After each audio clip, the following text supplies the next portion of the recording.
Making some time for us. Please welcome Fatih Birol. How are you, sir? Thank you for joining us. Okay, let's get at it. So, Dr. Birol, the big news that I wanted to talk about was your upcoming World Energy Report.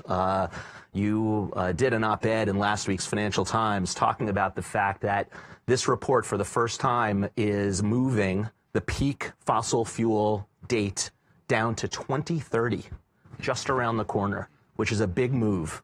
Would love to hear a little bit from you about why that's happening, why it's earlier than expected.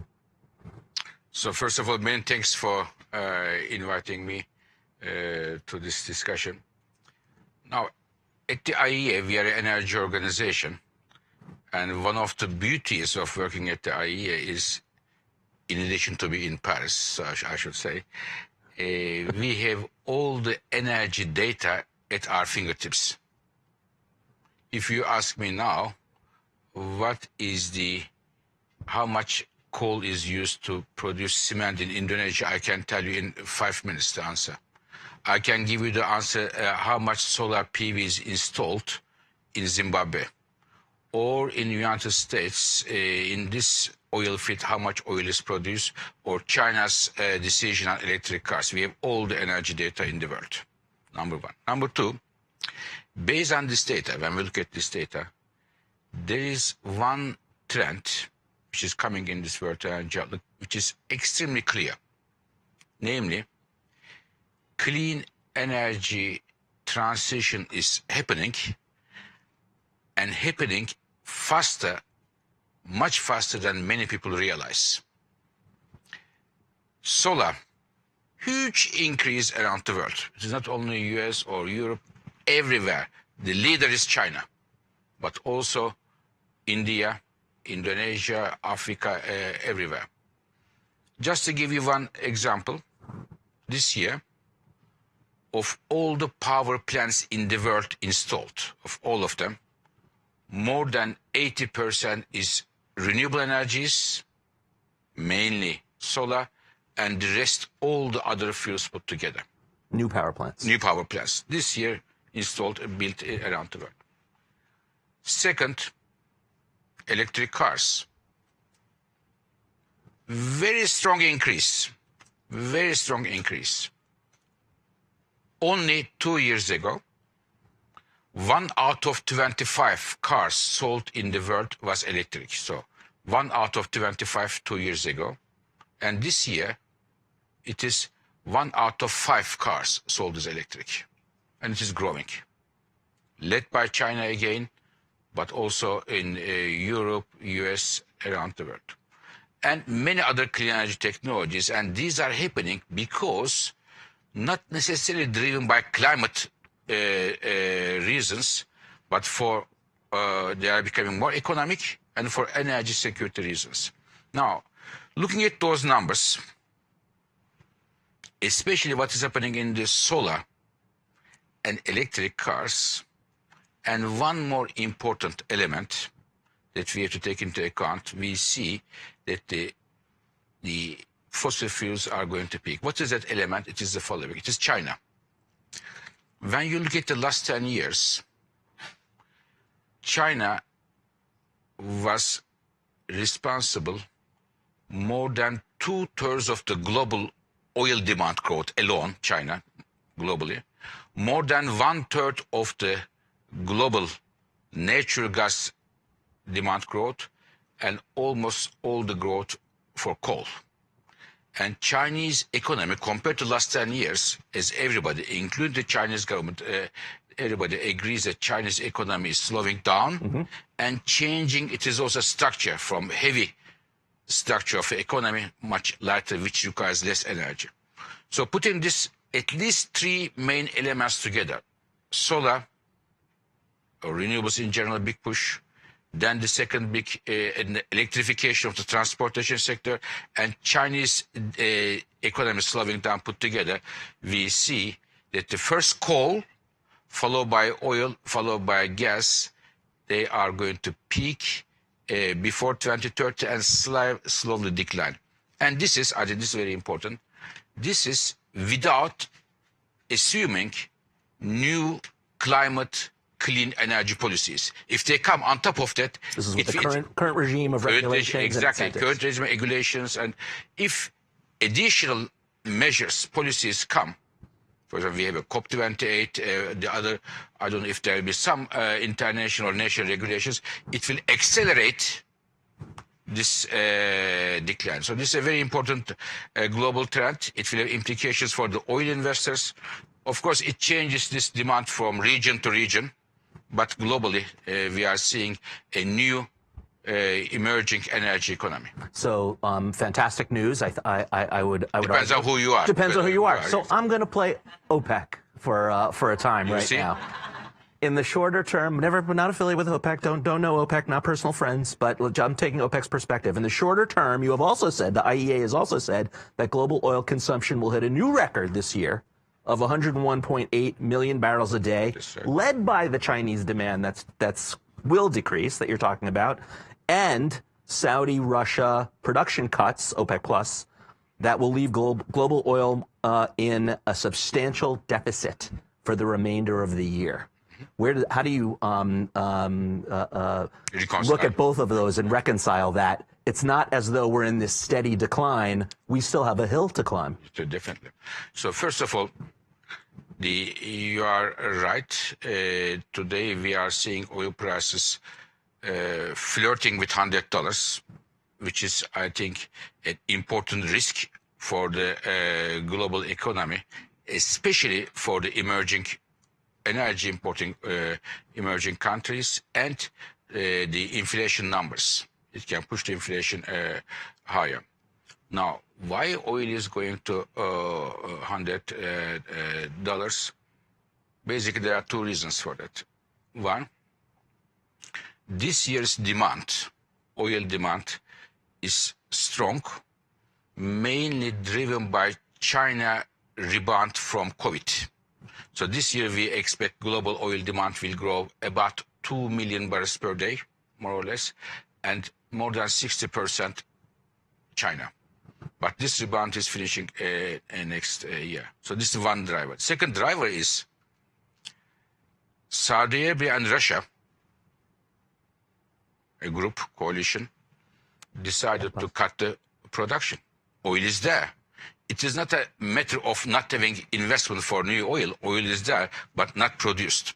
So we should be rather careful, all of us, looking at the numbers, not to mix between, not to produce the oil from the fields which are already there, is a deliberate policy decision, and making investments for the future or not. So today, there are two drivers of the high oil prices. One, strong demand, and the second, this demand is not met by the producers as a result of deliberate production cuts. Very clear. So as OPEC, what I would, and this is all, of course, incredibly, spot on, and news as of today. Russia has today announced that it will no longer export diesel fuel. It's one of the major diesel fuel exporters in the world, and oil is now above $100 a barrel. I think it's 101.2 when I last looked, just before coming out here, breaking news. So this is all very well and true. As OPEC, we would say that a narrative like this, saying that if we are talking about not investing in oil and gas, we are going to see chaos in the energy system, because we're not going to maintain. First, 80% of our current energy is derived from fossil fuels. How do we get to this smoothly, to this decline that you're talking about, if we just worry people that we should not invest at all in fossil fuels? We won't be able to meet the current demand. What I would say to them, two things, or to you, since you are representing OPEC here. By the way, I worked for OPEC before. I'm a IEA, just to tell you that nobody's perfect. This is a good career path for me. So, now the first thing is, even the investment was 2 times higher, as long as you decide not to produce from those fields, you cannot change anything. It is a policy decision.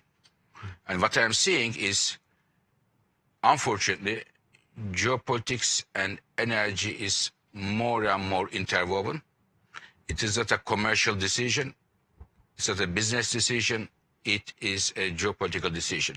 Russia's decision today not to export diesel, 1 million barrels per day, this is Russia's domestic market will never ever absorb because they say we are going to absorb domestically.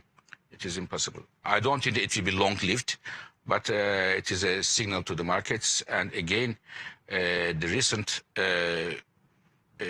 joint decisions and implementing of Russia and Saudi Arabia is something important to notice. The second thing is,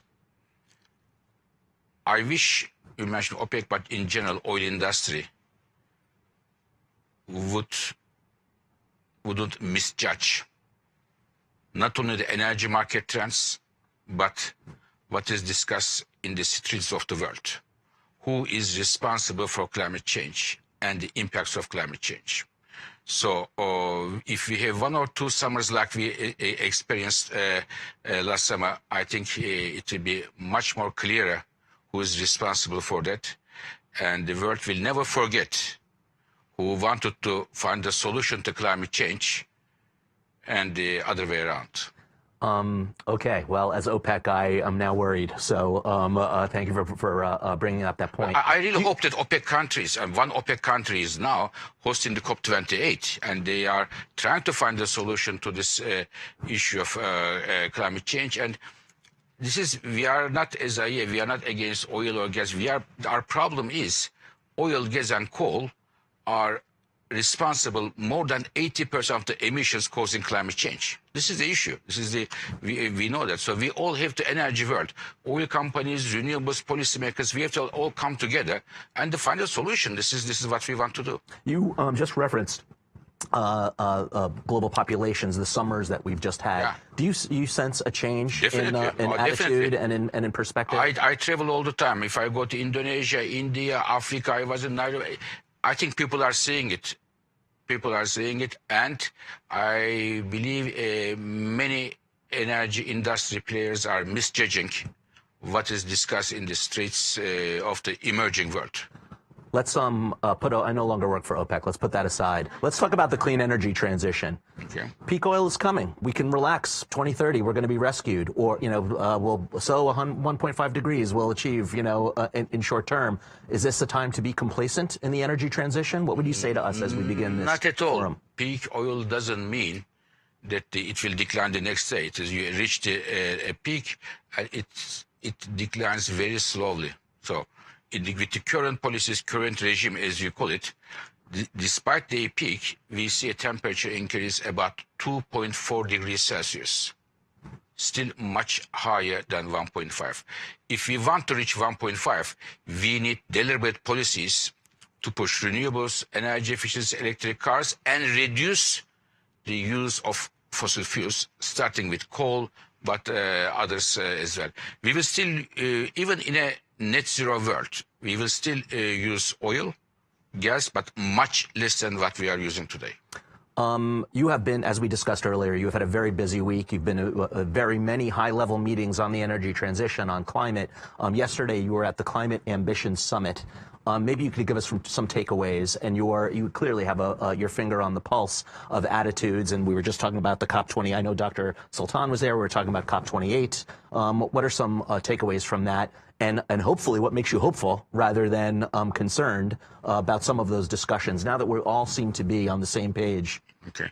So there are many things, but I mention you one thing which makes me hopeful, and the second thing, what is my main concern. What makes me hopeful is that the clean energy is emerging around the world. It is unstoppable. And it is not, again, in many cases, it is not driven by the climate concerns. They are becoming cheaper. People want to produce energy at home, and they are cleaner. So this is happening around the world. Even if you don't, many countries spoke, they give their examples from Africa, from Asia, from Europe, from North America. It is going around the world. So this is unstoppable. This makes me happy. Of course, the pace is not as strong as I would like to see, and hopefully it will come true. This is the good news. and hopeful news. But what concerns me is the following. So there are different routes to reach 1.5. Some of them use more solar, some of them less solar, more wind. Some use nuclear power, some use this. There are different routes to go to 1.5. But there is no route to go to 1.5 without an effective and fair international collaboration. This is today the Achilles heel of our fight against climate change. Lack of international collaboration. If it doesn't work out, then in the absence of effective and fair international cooperation, it will be much more costly, and we will see a delay of decades to come. So this is the main issue. If you remember, some of us may remember the 2015 Paris Agreement. And the backbone of that agreement was just sometime before the Paris meetings, President Obama at that time had an agreement with the Chinese President Xi, and it provided the backbone of the Paris Agreement.